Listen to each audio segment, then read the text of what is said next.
Hello, this is Alex Ayers, creator and developer of Zigfrack, and this is a long overdue development video. What I'm going to do here is a quick speed run of the free content, and then I'll make another video later with the rest of the content, and maybe show off some other stuff too while I'm at it. I think the last video I made was Beta 3, which was like a lifetime ago, but I plan on making a whole bunch more videos now that I can. I have a video capture box here and seems to do the job. Yeah, so this is going to be a speed run. I'm not going to be reading a lot of stuff because for the most part I wrote it and I know what it says, and I made the damn game, and I'm just going to kind of talk through it and hang out and yeah, see what happens here. This is the tutorial stuff. It goes by pretty fast, especially if you're me. A little bit of creative flying just now. Yeah, you gotta fly through some hoops, and then you learn how to click on things and tractor things, and then you move on to the next area. I don't think I had this in the last video, but let's see, Total Biscuit tried to do this stuff when he did what WTF is Zigfrack, and he had a tough go of it, but he managed to paw his way through. Since then, there have been a few changes. There are more directional indicators. You start with a tractor beam now, so there's less flying around at stuff. You can just pull them right in, as you see there. There's a bit more drag on the ships now, so that kind of cancels out your sideways drift while you're moving around, so you can kind of just like point in a direction and go in that direction without worrying about micromanaging your velocity. Yeah, so that first part's already done. It's a quick little kind of a hand-holdy tutorial to show you how to do the basic stuff, and then maybe a little bit repetitive here, but it's trying to drive the point home. This is how you click on shit. This is how you tractor things. Here we are. We're activating those defense platforms, which I think are kind of neat. Little scanning laser things coming out of them. And now you get to learn how to shoot, and that's really what everyone's waiting for probably at this point in the tutorial, is how do I shoot things? Why haven't I been able to shoot things yet? Well, there you get to shoot things. And you level up along the way. Those first few levels go by pretty fast. You learn how to dock, and you are exposed to the concept of looting and hazardous loot. If I was to let that thing sit in my inventory for the full 10 minutes, it would blow me up, and that would be bad. So you have to defuse that. Usually when you loot an item from a ship and it has like if it's involved with the current mission you're on, or is hazardous, it'll have a default use action, so when it shows up in the little list there on the right hand side, all you have to do is click on it and it'll use the default use action, which is like, you know, it'll defuse or jettison or give or use, whatever. More shooty. This part used to be kind of hard. It's pretty easy now. Those guys just take a few hits to blow up. One of the things I want to improve in a future build is the targeting list that comes up. It like kind of pops up right in the center of the screen. And I guess I didn't really notice because I usually test it on a laptop with a trackpad. When I'm playing with the mouse, it tends to like get in the way a lot more for reasons I'm not totally sure of.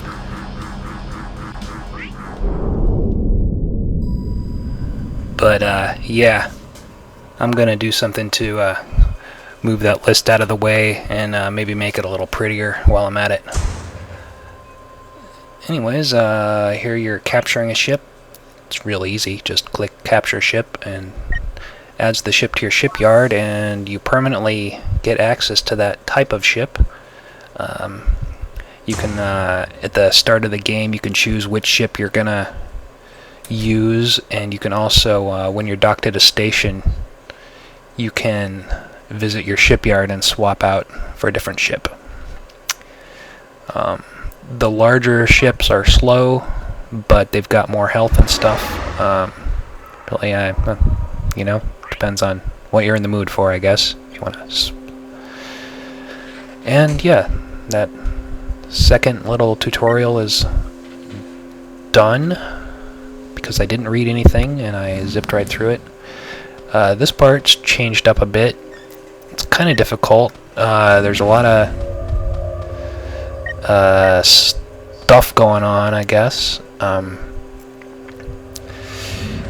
It's still kind of in tutorial mode at this point. You still want to, or it's still trying to teach you how to, you know, deal with things shooting at you and whatnot. You can see my shield there is starting to drop down a little bit. Got to be kind of quick, or there's a chance you can get killed here, and that would be bad. These little swarm spawn guys, they explode into a little singularity type thing. It's got like gravitational pull, it pulls you in. It's kind of a baby version of what all of the other Xenoid craft explode with. The only difference is that these blue ones don't actually do damage to you, because that I thought at this point in the game it would be kind of difficult, and people might die and wonder what the hell's going on. There's you saw maybe the collapsing singularity thing. That's what happens when you kill those little portals, and that's also what happens when you normally kill a Xenoid, and those do damage to you. But anyway, I digress. You have to kill 9 of those buggers and 3 of the portals, but it does go pretty quick, as you just saw. And then this is kind of just kind of a taking it easy series of missions here.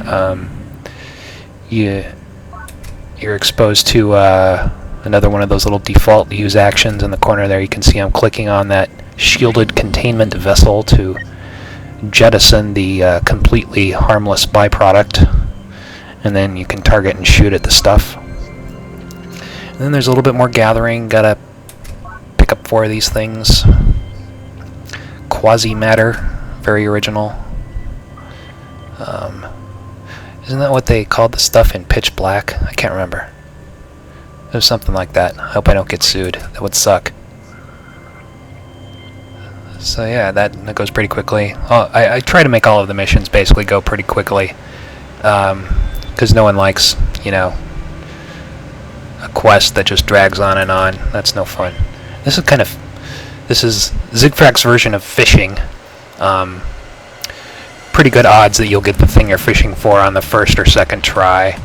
But one of the recent additions to the game are random spawn fishing holes, kind of like that one, but they just continuously spew out loot and resources and stuff so that you can fish from later on in the game. This part, this is your exposure to Xenoid gravity weapons, and also kind of your first taste of the resource system.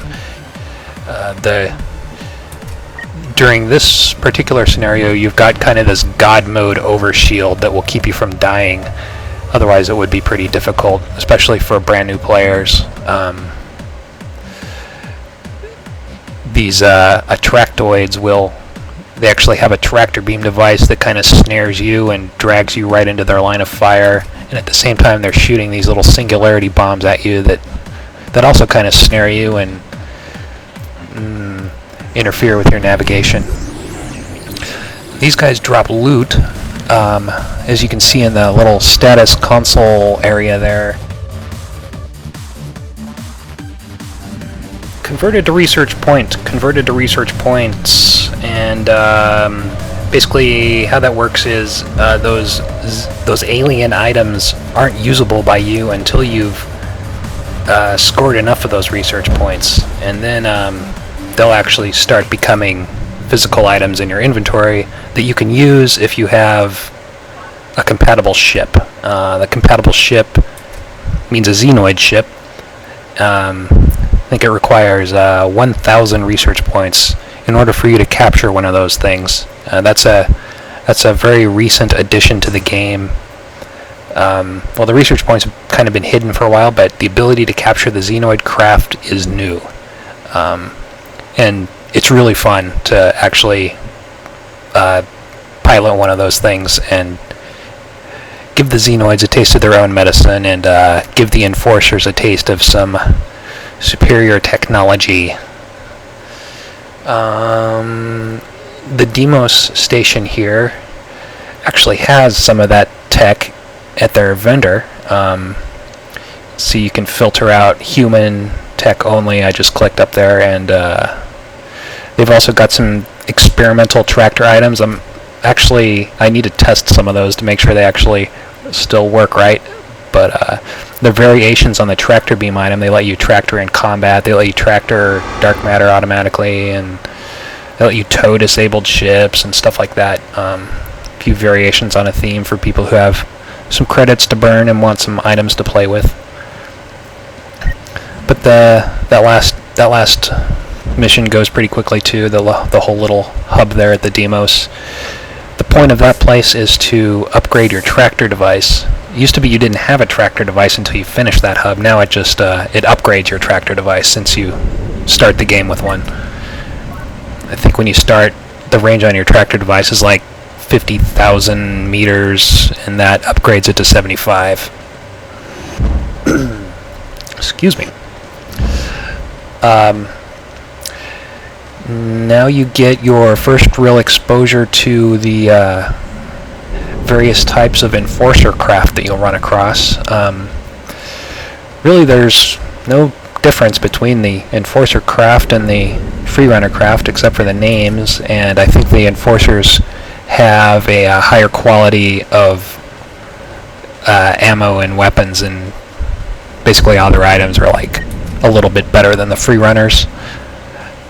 Kind of goes with the whole asymmetrical combat concept that Zigfrak follows.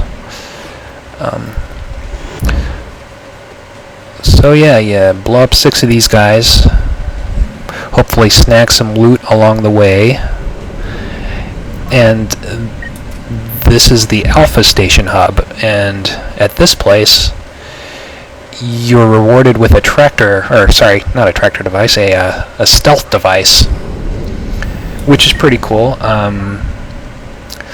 It's kind of operates how you think it would, makes you invisible, undetectable, until you enter combat, then people can see you. When you first get going here, I'm going to hand this mission in, and it's going to give me kind of a starter starter stealth device. You can see now I'm invisible there. Kind of see the distorted outline of the ship. The main difference here is that this starter stealth device activates automatically to kind of get you accustomed to the idea of being invisible. You might have seen the little text pop up on the screen there. It said Assassin's Cloak. Those are enemies that are nearby. This mission doesn't really come out and say it, though it's kind of hinting at it in that Monty Python-esque way, but there are hidden enemies here, and if you do drop out of stealth, those guys will probably kill you in like one hit because they're like max level and very mean. They're stealth assassins. I don't know, and maybe that's not the nicest thing to do to players who are still kind of starting out, but it's really not hard to stay invisible for this. So yeah, the point of this is you're gathering clear evidence and checking obvious hiding places for evidence of Enforcer activities, and yeah, that goes pretty quickly. When you jump, as you see there's a it'll de-stealth you, and then the auto-engage kicked in. One thing I just recently added to this mission was the interact tractor. As you can see there are these wrecked ships, and you have to investigate what's up with them. You used to have to fly all over the place, and it could take... They're kind of far apart, so it took quite a while to fly between them, and I was like, this isn't fun. So you can just tractor and pull them into your interact radius now.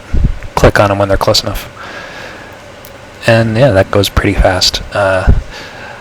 This one, you are trying to clean up the mess, make sure that the enforcers don't find these free-runner black boxes, so gotta blow them up. But there's this stealthed scout out here also, and he drops in and out of stealth.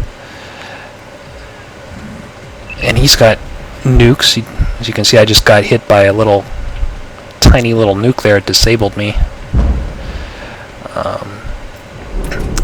So you have to kill him, gather some boxes. You can also, as you saw there, you can sometimes click on the wreckage of the ship that you just blew up and salvage anything that might be left over. I thought that was kind of a fun little addition because I like loot. I'm big on loot. In this mission, you have to kill these straggler guys who were apparently there all along. You just didn't notice them or something. I don't know. They drop these additional black boxes. They drop as pickups, so you loot the pickups, and then you, as the story goes, you are sabotaging those pickups with a viral payload, nasty hacksaw shit, and jettisoning them out for, any other enforcer scout that happens by will pick those up and get infected by some kind of nasty thing. So yeah, kill 3 of those guys, get their boxes, jettison the boxes. This hub here at Alpha Station has been in the game since time immemorial, and it's gone through a lot of mutations and changes. This is some of the oldest content. This is like original alpha stuff that's kind of been modified and hacked throughout the ages there. This mission, there's like 3 different ways that you can go about it. The first one that I just did was simply dock with one of those disabled enforcer drones and give them the virus thing by clicking on it in the mission area. Second way to do it is what I just did there, is find a drone that's not disabled and disable him by shooting at him until he is disabled, and then you can dock with him and give him the virus. Third way is you can just find these guys who are just kind of drifting, disabled, wait until you're in interact radius, and give them a virus, just like that. Story there is that those ships are just so damaged that you can't even dock with them. Now, this is the kind of like the boss fight of the level. Not really boss, but kind of the end of the mission hub here. You have to obtain a stealth core from these enforcer rogues. There are like 6 of these guys out here, and they're also stealthed. And since your stealth engages automatically, and you can't target them since they're stealthed, you have to lure them into combat by temporarily dropping your stealth by using the cloaking device item.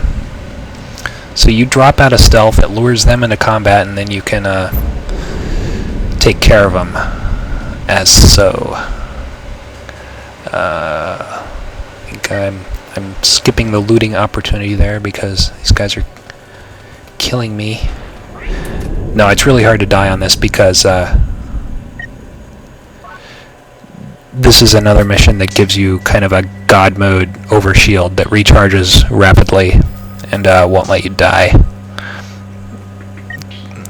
because it was kind of still meant for orienting new players to the various concepts in the game.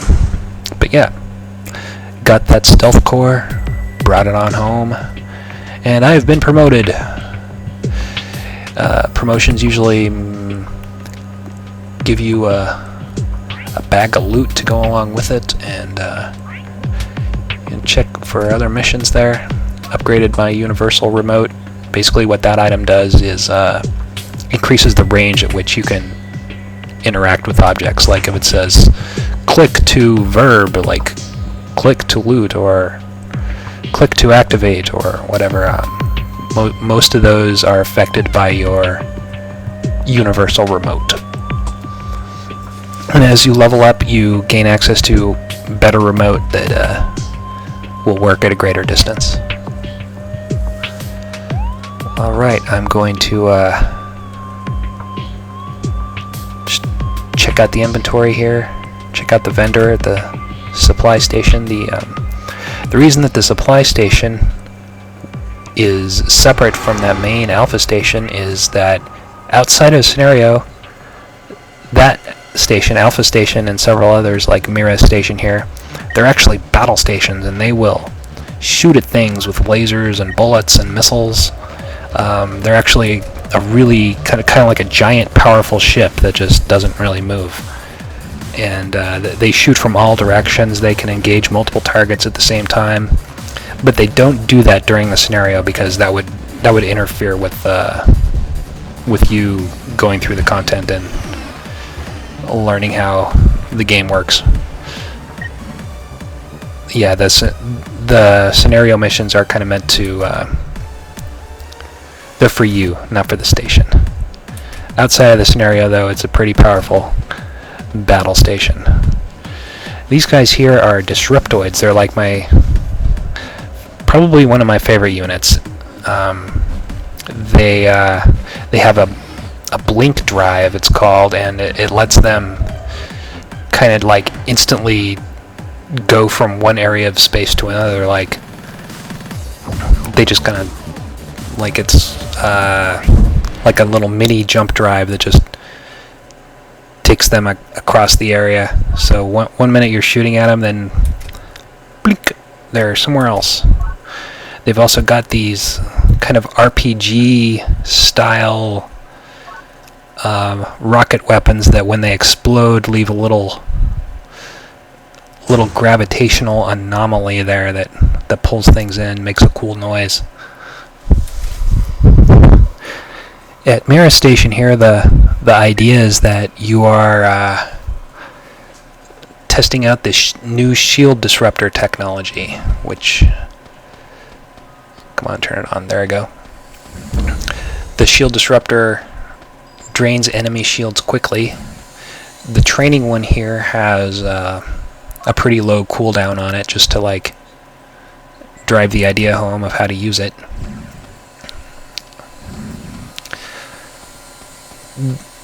Once you're done with the mission hub here, you're rewarded with a permanent version of it. Has a longer cooldown, just because it's really an overpowered item. You shouldn't just be able to take someone's shields down like that, but during this scenario you can. These guys are little space-dwelling entities, and we'll be seeing more entities like that later in the game. They're kind of they're unexplained at this point. And then just like that, we've got these enhanced negotiators. They have, just like those entities, they have rapidly recharging shields, except these guys shoot back.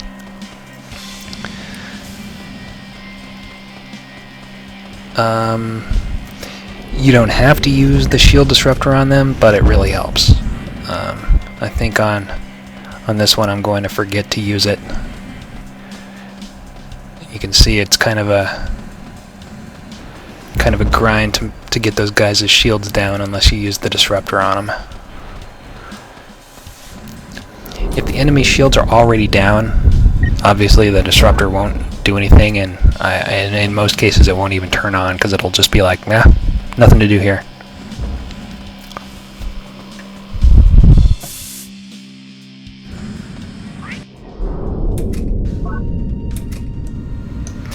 I just wanted to, well, I just went back and listened to the stuff that I just recorded.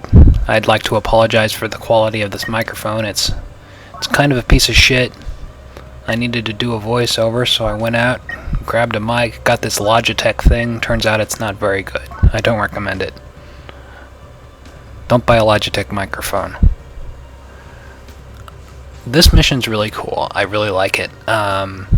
It's got this orbital defense platform concept that really is only used during this mission. I'd like to expand on it and make it more widely available in the game. But it's cool. Once you activate these orbital defense platforms, they focus fire on your target, and they just kill it like that. Boom. I'm kind of toying with ideas of how to integrate those things into the rest of the game without, totally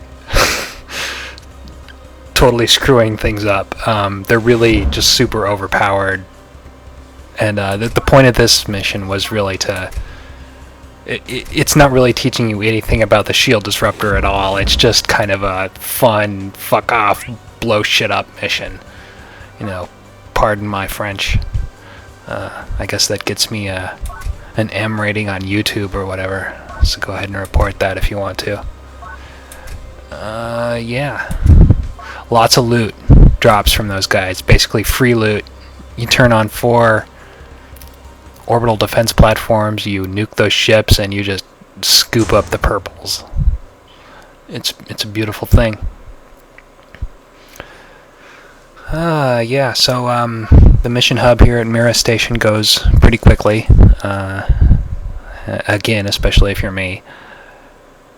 I'm just checking out the other missions here. If you're paying attention, you'll notice this series of Salvage Saul missions. He's this kind of an overbearing traveling vendor who just happens to be at all of the stations that you're at the time, and he's offering these crazy over-the-top upgrades to your existing items, but he wants a lot of money for them. So keep an eye out for those Salvage Saul missions. I might actually turn him into a traveling vendor in the future. Right now he's based at the stations. A little hidden, undocumented thing there is if you happen to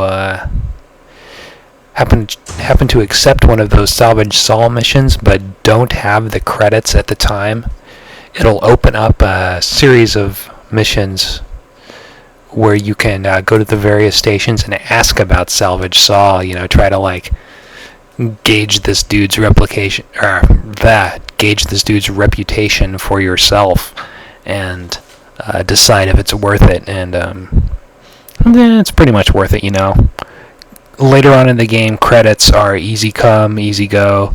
You're going to be rolling in dough. You're going to need a money sink, and Salvage Saul has some pretty decent item upgrades if you've got the cash. And those ask around about Salvage Saul missions, it's just like easy XP pretty much. That's why they're there. Here I'm checking out the bank. I've got a bunch of stuff in my inventory. I don't want to lose it if I die. If you die in Zigfrak, you lose all your good stuff, except for the cool stuff that you got as mission rewards that you can't otherwise obtain again. You get to keep those, but the stuff that you looted, it's gone. Unless you put it in the bank. If you put it in the bank, you can get back on your feet quickly. So that's what I'm doing there. I'm just kind of dropping some stuff in the bank, just in case I need it later. It's important to note that things that are in your bank do contribute to the unique limit on items. So if an item has if it says unique 4 on it, that means you can only have 4 of them in your inventory. And items that are in your bank or equipped count towards that limit. So got to keep that in mind if you're like, why can't I loot this? Well, maybe it's in your bank.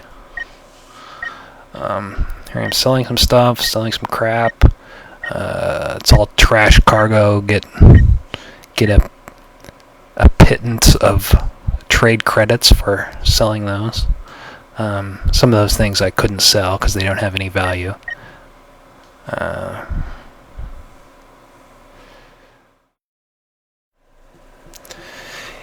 Yeah, be sure to check out the vendor frequently because sometimes they've got good stuff.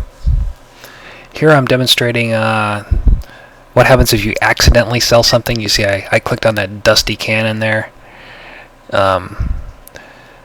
Thought, oh no, I don't want to sell that, so I went to the buyback tab. The vendors have this buyback tab, so if you accidentally sell something, you can buy it back for the sell price. And so that's what I did. I don't actually want that thing. I was just kind of demonstrating. Okay, I'm back. I took a little break there, got a good night's sleep, and I've switched from whiskey to coffee, so I might be a little bit more coherent now. This part, at Anchorage Station, you're learning how to mine things and craft things. And it's just a tiny, quick little hub. I'm gonna ask about salvage saw and then do the hand-in. So you get this starter version of the mining laser. Just recently changed how that works. There's the mining and you. Gives you the steps there, but I'll walk you through it. First you scan. You can see my ship scanning that asteroid. When it's done scanning, well, that one didn't have anything, but if it does have something, you can start mining it. So that one's got something. You can scan one target while you mine another target, and you can even tractor while you're doing those two things. So you can see I've got those 3 beams coming out of my ship now. That's kind of fun. That's really the gist of mining. You scan, you mine it, and you tractor the loot. And you can, of course, also just fly near the loot and pull it all in at once if you want to. But I tend to be lazy and I just tractor it. Gold! Gold!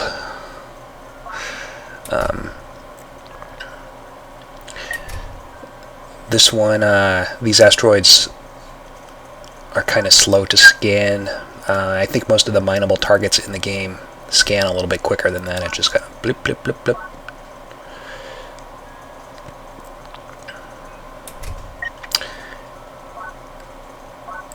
And yeah, that's mining in a nutshell. I don't need to mine that because I'm going to get the 9th gold and the mission's done. Another new thing is this production pipeline you see there. When you get your hands on a new crafting template, it will go into that pipeline and just take a few seconds to learn. When you craft something from the template, it also goes in the production pipeline. Takes a few seconds to craft. You can queue up, as you saw there, multiple things at once, and it'll just do them in order, and you receive a little bit of experience every time you learn a new template or craft something.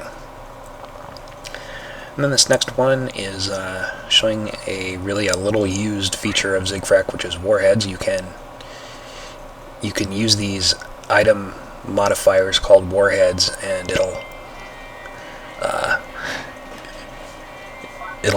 augment your ammo in various ways. Then you get to go shoot some things, which is really doesn't have anything to do with the rest of the mission hub here, but I like to have at least one chance to shoot at things in every hub. So this is the Anchorage Station shooting opportunity.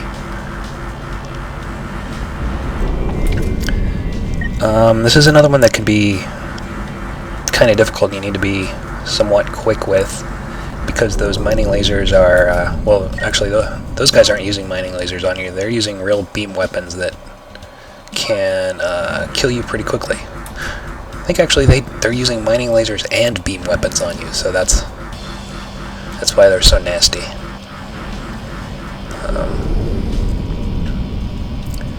So yeah, you just have to clear out 6 of those guys, That's how you discourage them, by blowing them up. And yeah, that's the Anchorage hub. Really just takes a few minutes to fly through. You may have noticed on that one that I had a pretty rapid rate of fire. That's because I was grabbing power-ups. Those made it into the game a couple patches ago, and yeah, right now they just modify your rate of fire, but on certain encounters they're like mandatory. If you don't grab those power-ups, you're going to be at a real disadvantage. So if you see one of those power-ups, grab it. They only last about 30 seconds, but they are they turn you into a crazy shooting machine. And I plan on adding other types of power-ups that do stuff other than just increase your rate of fire. Okay, we're at Endpoint. Endpoint, so named because it used to be the end of the game. It's not anymore, but it is the end of the free content. This is the final mission hub in the demo version of the game. I'm grabbing that primary triple shot, that power-up, because power-ups are awesome. You've got to take care of these xenoids, and during this scenario they kind of come in all shapes and sizes.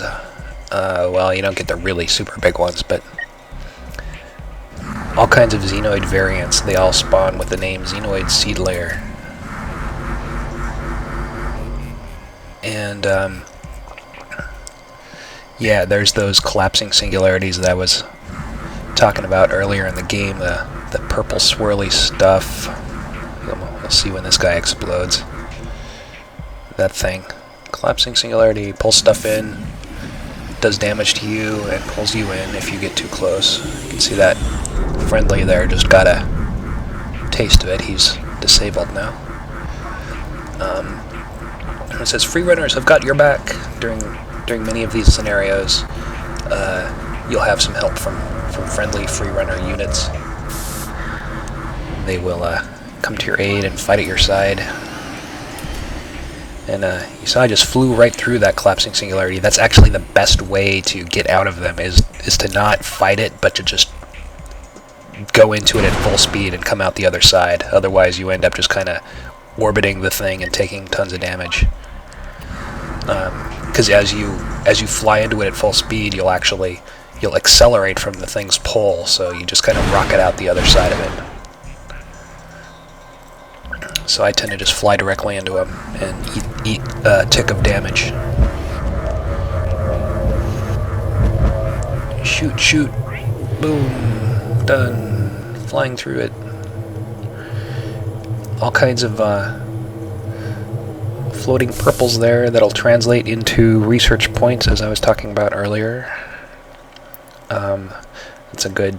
This mission is a good opportunity for that research. Earlier I mentioned the 1,000 research points. That's like the cap. That's what you need to commandeer the ships, but it's really not very much. It's not much of a grind at all. It goes pretty quickly, especially if you're just out kind of casually shooting things. You will accumulate those before you know it. Then after that, you'll have the points, and you'll have the items. And the items actually sell really well, and you'll start accumulating money really fast. This is introducing you to wormhole generators. You just used the fragment that you fished up way back at the Demos. Scientists there had determined that it was a wormhole generator type of thing. And now you're having a dialogue with this strange alien. And that one was pretty easy to deal with. He just was like, you woke me up, here's a alien fragment. This next guy is actually going to, he's going to want you to do a favor for him before he gives up the fragment. And this is one of my favorite missions.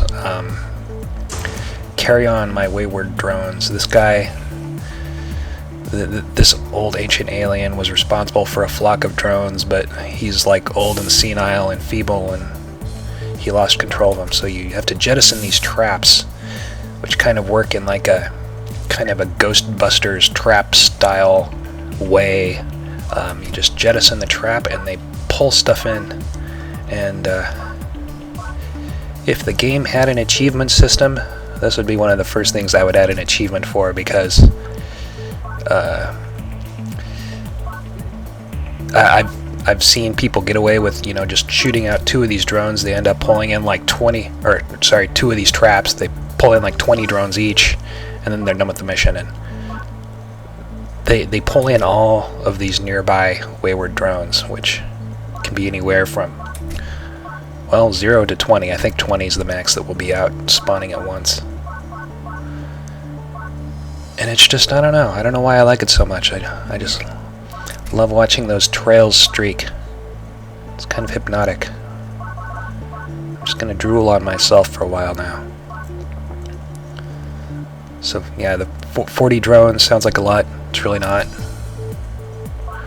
because the mission's already done. And then that Timeless Keeper will respawn, and one little detail is that he was neutral to you, and now he's friendly to you. The color of his nameplate changes. I don't know why I did that. I thought it would be cool. And he has given you access to this next fragment that will take you to a completely different galaxy. This place is called the Dead Galaxy. It's got it's really a huge area that is largely undeveloped at this point. It doesn't have it's got a bunch of areas that really just have planets and nothing else. There's no life to speak of in this galaxy yet. I'll probably populate it with some NPCs at some point. And this is a difficult scenario. This is like the end experience for the demo version of the game. And it's difficult. If you're not quick, you have to grab those power-ups, and you have to use everything at your disposal. You have to unload on these tiny little ads with your mining laser and your shield disruptor, and grab power-ups and just shoot at them. Their combined firepower will kill you pretty quick, so you have to kill those little guys first. Well, you don't have to, but it really helps. And then you're left with this guy, the Keeper of the Final Fragment, who does not like you very much. He's going to get all up in your face and start shooting at you. And yeah, you just have to use everything in your arsenal. Your mining laser, shield disruptor, grab power-ups, and just let him have it. He will eventually drop the precious thing that you are sent out here for, which is the Gamma Fragment, the final fragment. And luckily enough, when you use this fragment, it will send you home. I'm sure it does other things too. I think somehow it's like powered by your will or obeys your thoughts or something like that. But yeah, it takes you back home, because there's no other way to get back to your home galaxy other than to use that fragment. At this point, in the next beta, there is actually a permanent means of travel between these galaxies. That's kind of cool. Kind of a neat little area that will be active. Yeah, and that is that. That is the free content. I'm going to upload this and get started on part 2, in which we will explore the remaining existing mission hubs. So check out the game, Zigfrak.com. Thanks.